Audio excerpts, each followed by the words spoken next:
Yes, I will probably cry as I'm talking about this because it really means a lot to me about Keith. I got to be on the pastor search team.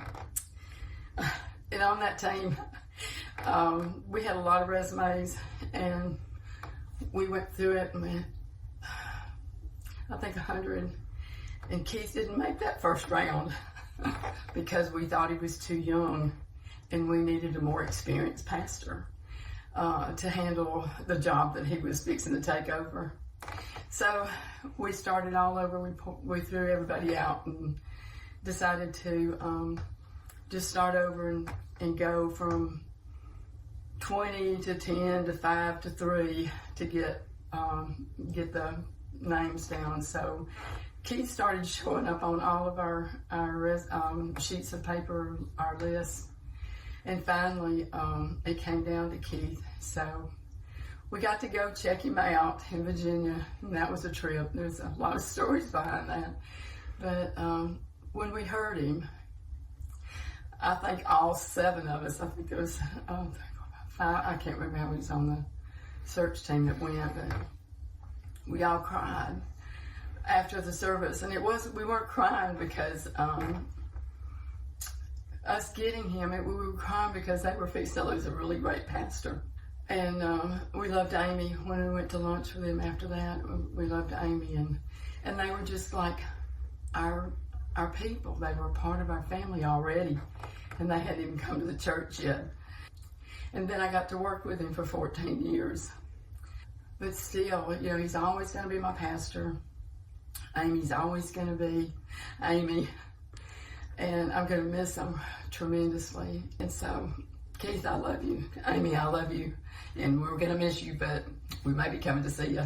Love you. Bye. Wanted to make sure it's on. So I'm Leanne Forsyth. I've been at the church since the beginning. I wasn't at Victory forever, but Tim and I, my husband, got married at Victory. And I was also a part of we call it the search team or search committee back then, right? But I had to tell a couple of funnies. So on the way up there, I was sick as a dog, and I thought I had like the flu or something. And so we get to the hotel, and Donna and Jan are with us. There's the other 2 ladies that are with us. And I said, y'all, I'm going to have to go to the drugstore because I need to get something because I'm really sick. So I happened to get a pregnancy test. So I figured out while I was on the trip that I was pregnant with my youngest son, Luke. So it was very memorable because Donna and Jan got to know before my husband even got to know. Because you can't, I'm very transparent. You see it on my face. They're going to know. So, but anyways, another funny was after they got here, we would go and eat at, you knew I was going to tell this, Amy, didn't you? She went, oh, Lord. We went and ate at Zaxby one afternoon after church. And, of course, I have Luke still. He's a baby in a pumpkin seat. And then Laura's, I got her sitting in a little booster and everything. And then Amy pops Zachary up on the end of the table. And, I'm a little type A, and Amy is the other opposite. She's my fun friend. So she opens up a Fun Dip and pours it right in front of him. And my eyes got this big around. What did you just give him? Well, it's Fun Dip. And he's doing this number and licking his hands and got it all over his face. And I'm like, Amy, she said, it entertained him. He's okay. So that's my fun friend. But all joking aside, they've been through the good times and they've been through some bad times with us. Back in December, it's been many years ago, but Amy and Keith were the first on the scene when my dad passed away on Christmas Eve. We were at David and Charlotte's, my mother-in-law and father-in-law's. I said I wouldn't cry. But it was bad circumstances surrounding his death, and I was the most distraught I've ever been. Y'all have seen me cry on stage. I was wailing in the floor pretty much. And Keith and Amy were the first on the scene at their house, and they prayed with me, and they've walked beside us through a lot. And then further on down the road, when our kids, Laura's the oldest, Zachary's in the middle, and Luke's the youngest. So they would come every Sunday, well, not every Sunday, but a lot of Sundays, Zachary would come home with us, and they would fight like brothers and sisters. So we always felt that they were a part of our family. And then we got to be band parents together, get to volunteer with all three of our kids in the band. So just so many things. And I just want to tell y'all specifically how much I love y'all and how much I'm going to miss you so much. And how much God has worked through y'all, through not just our lives, but I know there's so many people in this room that feel like y'all have walked with him through some hard times and some good times. And so we just pray for you guys and know that God's going to do amazing things in y'all's ministry at the next days. And I know that great things are going to happen to you here also. So I love y'all. Hey guys, Corey McKinney here. When I was 15 years old, that's almost 15 years ago now, I walked into Church of Lake Guntersville for the first time.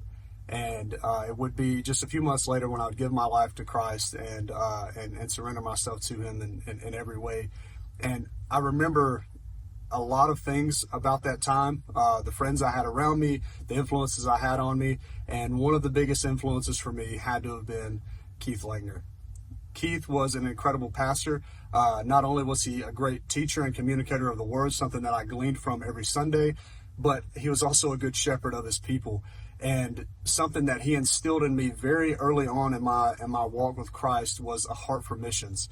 Keith had started this initiative when I first got to the church that I believe still carries on today because you guys are very mission focused, was this idea that every able body in attendance would go on a mission trip.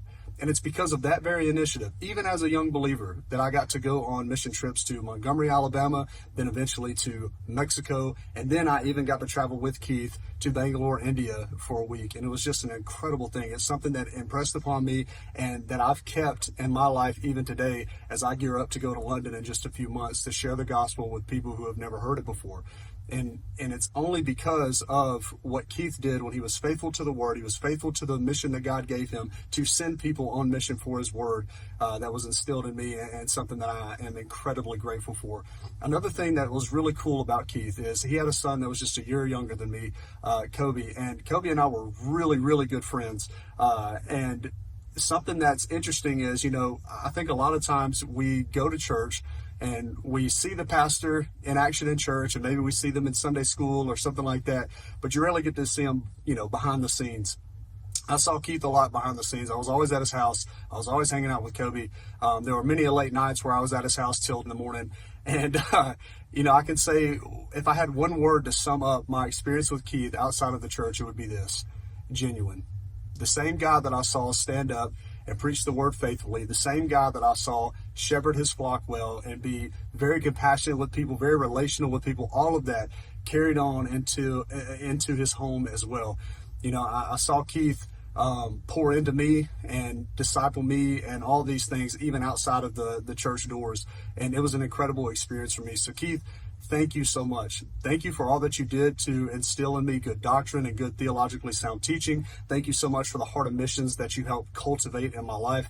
And thank you for showing me what it really looks like to be a Christian, to be a man of God, to be a husband, and to be a father outside of the church in the real world. Thank you so much for doing that for me. You made an incredible impression on my life. And as I stand here today, almost 30 years old, serving in ministry myself, married with kids of my own, I have you to thank and to look up to as an incredible role model in my life. Keith, thank you. So good. Well, for those that don't know me, my name is K-Love. Kind of feels, doesn't it? Yeah. I said, if I'm going to get to speak today, there's no way that Brandon's going to outdress me today, okay? So I try to mission accomplished. Man, how do you follow that? Isn't that great from Corey, just what's happened in his life by Keith's influence? Amen? Well, when I got the word that Keith was now transitioning, the first word that came out of my mouth was good goobly. Anybody been around him long enough? Good goobly is one of those words he uses. But just I thought about that, and I said, one thing that I was thankful for right out of the gate was what I noticed about Guntersville is that you have to, in order to be in the group, you have to have a nickname. Okay? You have to have a nickname. And so I was like, well, I don't have a nickname. And Keith reminded me that, well, you have a nickname because what happened was back in the day, I did have hair. Okay, and so I slicked it back and had all that in there. And so his buddy Keith saw my picture. And he said, Keith called him and said, hey, man, I'm proud of you. You've got a Hispanic worship pastor. So now all of a sudden, K-Rod stuck. So I've been K-Rod ever since. I got in the group because of K-Rod. Well, when I thought about this, this for my time period here. I was here starting in 2005. I was here for 8.5 years. Greatest years of ministry that I can talk about. And on this stage, I can remember us gathering around up here and writing verses on this stage. So it all began here. When I came, there's only a few beams up, and there's just a foundation that was poured. That's all. And we met at the Victory Building. But I remember taking a group of people to the Willow Creek Arts Conference in Barrington, Illinois, and having a great time in that. Now, this is Amy's story. You ready, right? We're standing there. Now, there's hundreds of people in the foyer. Now, there's thousands of people at this arts conference. And all of a sudden, people are starting to wipe their heads. And they're starting to wipe their neck. And they're looking around. And Amy, I caught a glimpse of her. She's got a water pistol, and she's shooting people with a water pistol in that group. And I'm like, I like this church already. It's going to be a great time. What a great time that was. But I can remember when we got everything together. We'd had all those meetings together to talk about this first service in this building. And if you were in that service, would you raise your hand if you were here that night? Man, what a memorable night that was. Wasn't it to see all, yeah. You can see all the prayer going into that time period and see all of it come to fruition. There wasn't black, there wasn't the lights, there wasn't all that. It was just beige, just like what it is. But you could just tell, man, it was just electric in this room. It was magical to see it come together. And for those 3 years, what we did was I was the worship pastor for about 18 months, and Keith came to me and said, hey, we need somebody to really take care of our life groups. Somebody needs to look at that. So would you consider that? And I said, absolutely. I'll pray about it. And talked to Gene about it. We prayed about it. And so I said, let's go after it. Well, we know we had only 8 spaces on campus to have groups. So we ended up saying, hey, let's do some home group stuff. And I think we had around 31 groups in the homes. And, man, we just quadrupled whatever, as we say, 10X of whatever we did there and to get groups going. But we really saw groups kind of get really big during that time. But I can remember one thing during that season, and Matt said a minute ago, hospitality. Every Friday night lights, we'd get invited over to their house, and we'd have food together. We'd walk up the hill. We would go have a great time at the ball games. And so we just got to develop those relationships, and we got introduced to bread pudding. That's close to heaven right there, now, let me tell you. But Keith, during that time, what you taught me was this, that we were navigating this ministry, and you didn't want to leave anybody behind. You said, we got to go slow. And if you know me at all, I don't go slow. I got like rocket fuel in my system, and I'm still that way today. But he taught me, said, I don't want to leave anybody behind. I want to gather everybody possible to take them on this journey, because he didn't want anybody to miss it. Been there? That just don't miss it. Don't miss the journey. Don't miss what God's doing. Don't miss the opportunities. Don't miss, how it can speak into your life. And so come on the journey with us. And he was teaching us as a staff that it's okay to take risk.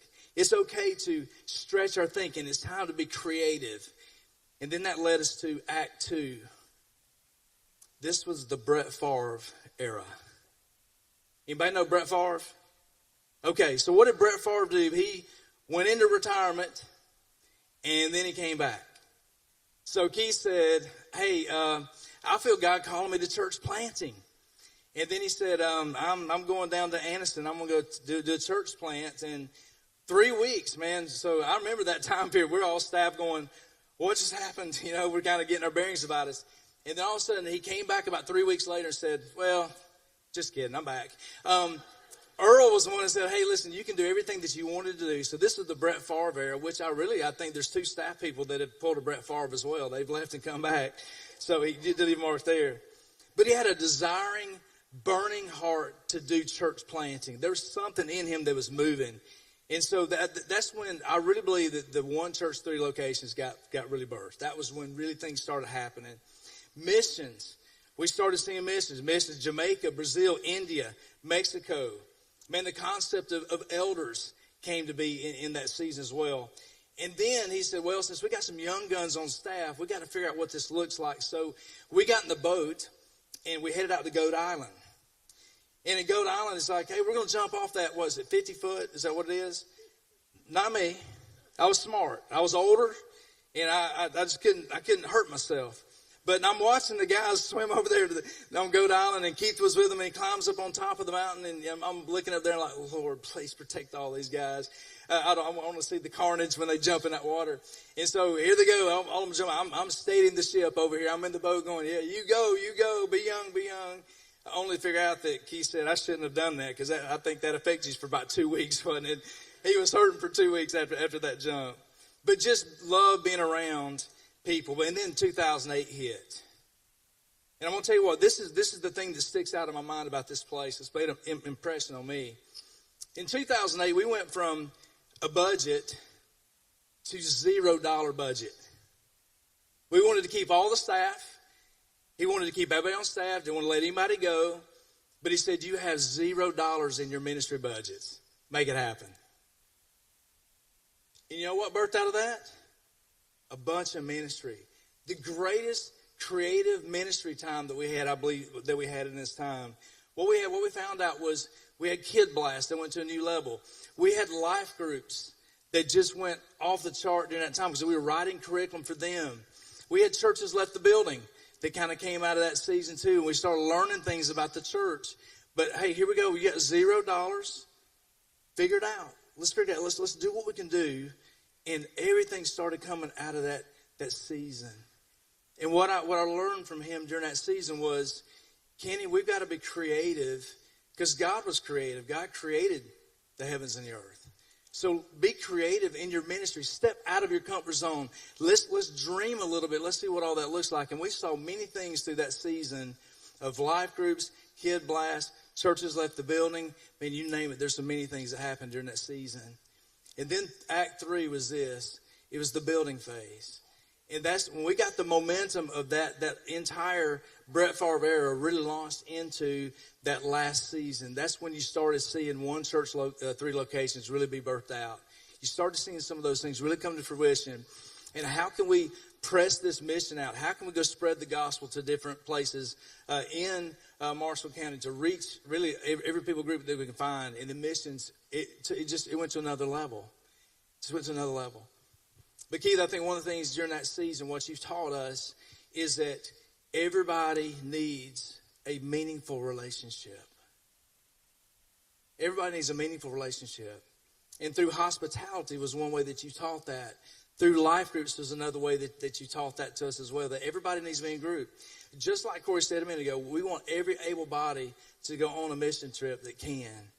And I know that many can't. You can give. You can do other things locally to do that. But you're stretching the thinking, but we needed each other in that season.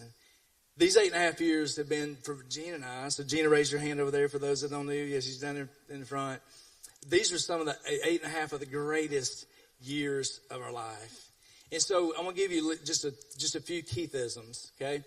One of the things that Keith said to me was a third, and a third. That was a leadership thing. A third will like you, a third won't like you, a third like, don't matter what your name is. That was one of those. I've taken that with me. Number 2 is this.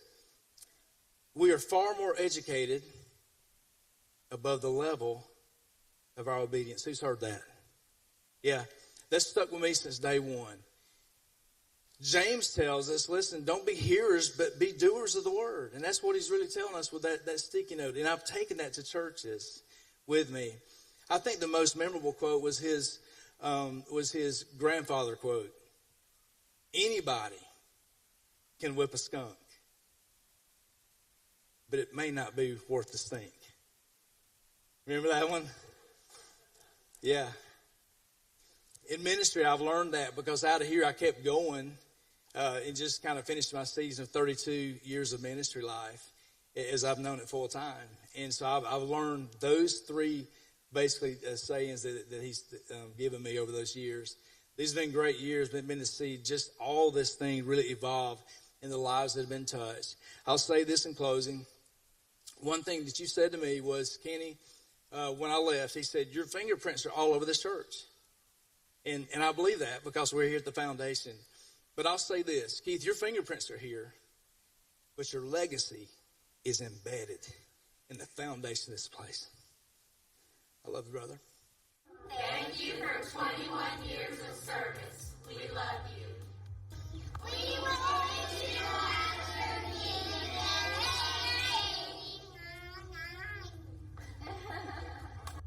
Thank you, Keith and Amy, for all that you did to make this place a community and a home for all of us.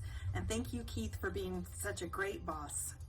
We're going to miss you. The funny story that comes to mind with you is when I was on my interview for the deacon process, and you asked me to tell a little bit about my faith and my background history. And I'm pretty sure after I finished, as I left the room, you were looking around the other deacons, shaking your head like there's no way he's deacon material. I was on the prayer team when we went to Virginia, and to ask Keith to accept the position of being our pastor. And when his family came looking for a home, I kept Zachary. He was in a little baby seat. So now he is a senior at the University of Alabama.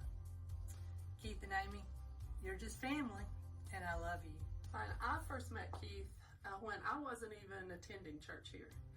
And he was gracious enough to come to see my mom when she was terminal with lung cancer. And she just wanted to speak to a pastor and just be assured of her, eternal future. And Keith was so gracious to come and talk with her, and it gave her such a peace. And I always will thank Keith and remember him for that gesture he gave to her. Thanks, Keith, and love you too, Amy. Hey Keith, a lot of great memories.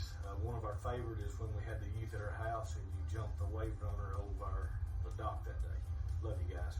Love y'all. Hey Keith and Amy, the Arujo family just wants to thank y'all for all the years of service to Connect Church and all the lives you poured into.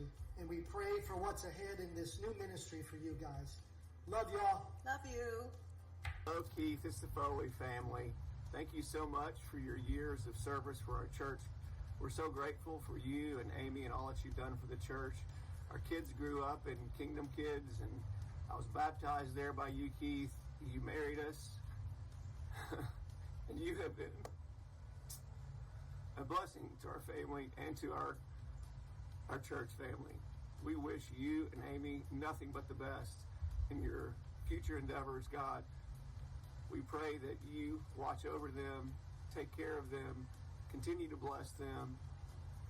We will miss you, Keith. Thank you. Thank you, Pastor Keith. Thank you. Okay, my favorite funny memory with Amy Langner happened one Wednesday night at praise team practice. She and Leanne and I had to go behind the stage. Sorry, I can't share that one. Sorry. In 15 seconds, so I'm gonna try to read so I won't get off on a tangent like I did that time they let me be on stage for the churches left the building. But anyway, some things that Keith doesn't even know about us or about the reason we know each other so well is my Uncle Wilson was about 88 and he passed away, and we went to a 5,000 member church in Knoxville, Tennessee. It was the worst funeral I'd ever seen. He didn't know one thing about my Uncle Wilson, so I told Jeannie, I called her on the phone, I said, we're moving churches to a church where I know the pastor. Fast forward 6 months, we moved to Gunnersville, Alabama. We go check out all the big churches. We love Connect Church, love the praise and worship, love Keith. We moved there. He walked with me and Jeannie through some really dark times. I was in Punta Corporation. My son Jeffrey was running with the wrong crowd, doing the wrong things. We ended up having to send him to the wilderness, and Keith was right there by my side. We went through the Great Recession. I met with him and Kenny, and I told him, we'd lost money for 6 straight months, so we might go bankrupt. He said, well, at least you don't have cancer. So I said, well, he didn't have the gift of mercy, which he told me later he didn't. He walked through my mom's passing. He drove up to Tennessee for the funeral. He's with me the whole way. Like I said, the Great Recession, and just some dark times. And he's been with me through some good times. So not only is he my pastor, and he always will be, but he's my friend. And what I told Jeannie about getting to know my pastor, I really know him. We've been to dinner countless times with him and Amy, and he's not only my pastor, but he's one of my best friends. We love you, and we're going to miss you. Keith, Amy, we're so grateful for you guys. What an awesome 20 years. just the magnitude of what you've done in 20 years and not get fired it's incredible. It's a win. And you've taken us places We've never been. and may never go back. So thank you. We love you guys. Thank you for your friendship and your leadership. Pastor Keith and Amy, we just want to say thank you for 20 years. We have loved you and your family for 20 years, and we have felt the love from you and your family for 20 years. Thank you. Love you. Love you. Bye. We're gonna miss you. And in a room this size, we love you.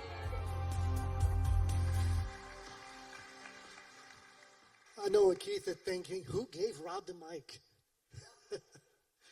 Well, two words that came from folks who spoke before that really resonate with me has been hospitality and grace. And Lisa knows when I'm going to talk about hospitality is that Keith and Amy would always invite us over. But the funny thing is that I never needed an invitation. I just showed up. And they were gracious enough to open their door and allow me to stay. But I think it was mostly because of Lisa. But that is a spiritual gift, and Amy has that more than anybody else in the world, and we love you for that. Grace, I don't know anyone who shows as much grace as Keith does. I have a funny story about that. My early days of church and mission trip, I've always had a heart for missions.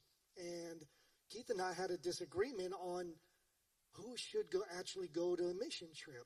My stance was, we need people who are fired up for missions to go to a mission trip. We don't need to be taking people who have no interest in missions. And he said, no, a lot of things can happen to someone when they go to a mission trip.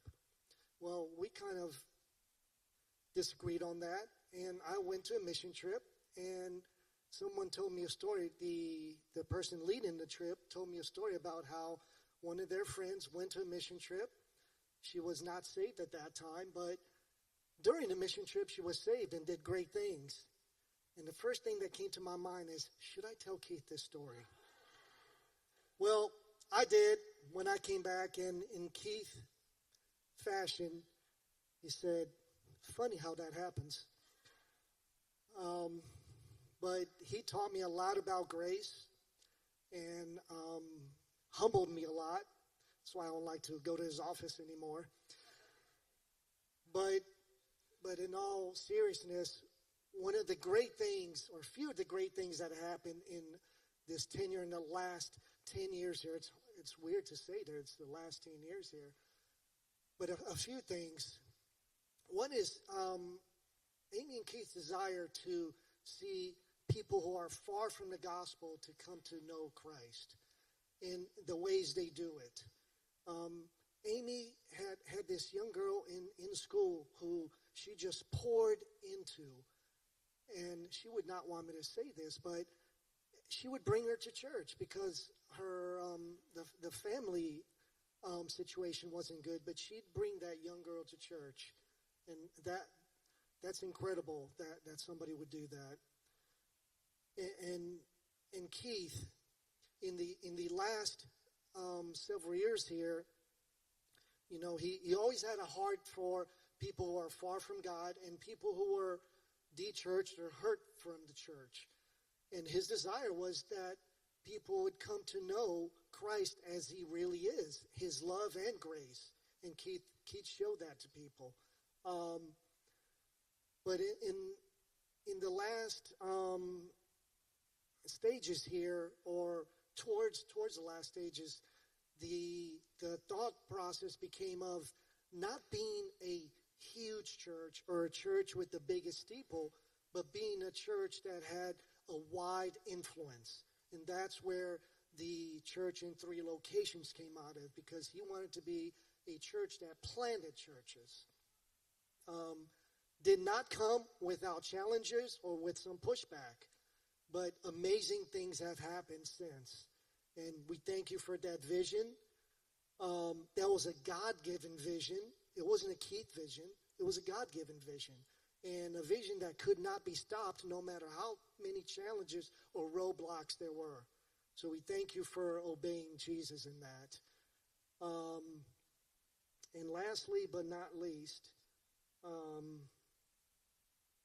the change in the budget that Keith suggested was a change that took the budget from the way it was to making just percentages into the mission fund and mission involvement, and that assured that that a percentages would not go to administration, but all of the monies collected would go to those who were in the field. So we thank you for the vision. Thank you for the leadership. And I think I forgot to introduce myself. My name is Rob Arujo. I'm the youngest and best looking elder in the group.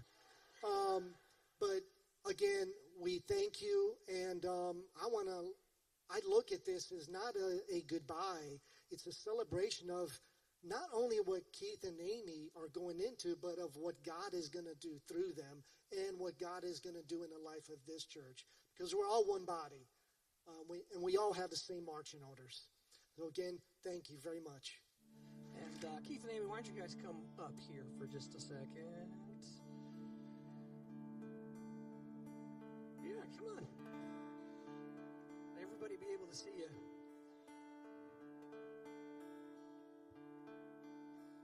We're going to have an opportunity just to pray over them here in a moment.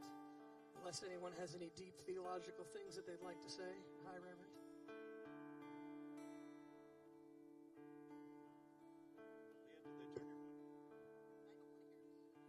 It's on. Check. There we go. Hey, you guys can be seated while others are making their way around. I'm not going to talk long, but I feel like I deserve an opportunity to rebut some of that. First of all, Mark Brickey is not to be trusted. You have to understand that he melds lots of experiences and stories into one thing. In his mind, that is true. Those words may have come out of my mouth, but not in that context. That's number one. Number two, why was Daryl holding antlers in that video? That was the most bizarre thing ever. That's really all that stuck out to me from any of that. Thank you, guys. This has been such a surprise and joy. Teet told me his goal was that I would cry in this service. So mission accomplished. You can tell him there have been lots of tears. So good to see. Yeah. Applause for the tears. But Matt, good to see you again. And good to see Earl and Connie, Kenny and Gina, and all the crew that came back. This is like the OG Victory Baptist Church staff. Funny story. I know we're late for lunch, but it's been 21 years. Give me a minute. Funny story. Earl knows this. We were broke as a joke when we went looking for staff. Staff turned over really quickly. 2 guys ended up going to different ministries. So Connie, I'm not sure that she was even paid as children's minister. If it was gas money. We spent all our money on Kenny to get him to come over.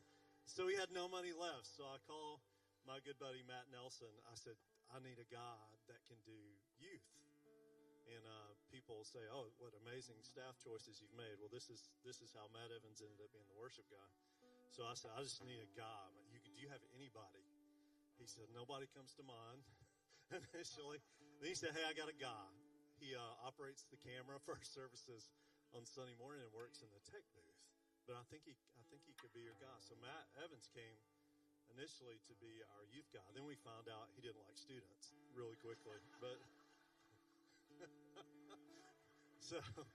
so that's how me and Matt and Kenny and Connie ended up working together 20-something years ago. Josh was a baby when you were here. The guy playing the drums, he was like that. So yeah, thank you guys. Thank you for being faithful and pouring into me and Amy and loving us. Well, we appreciate that. It's been a lot. and our kids. Our kids are here. Bethany's birthday yesterday. Y'all be sure and wish her a happy birthday. She would love nothing more than that, I'm sure. To have every single one of you come talk to her and give her a hug. So just, yeah. Let me pray for us. We'll be done. Father, thank you for your love. Thank you for your goodness, as Matt said, that you're faithful to us. And I pray as we leave today that will be a reminder, God, that you're there with us through every stage and season of life. Thank you for your love. We thank you for Jesus. And we celebrate him today. We pray it in Jesus' name. Amen. Good to see you guys. Go in his grace. Amen.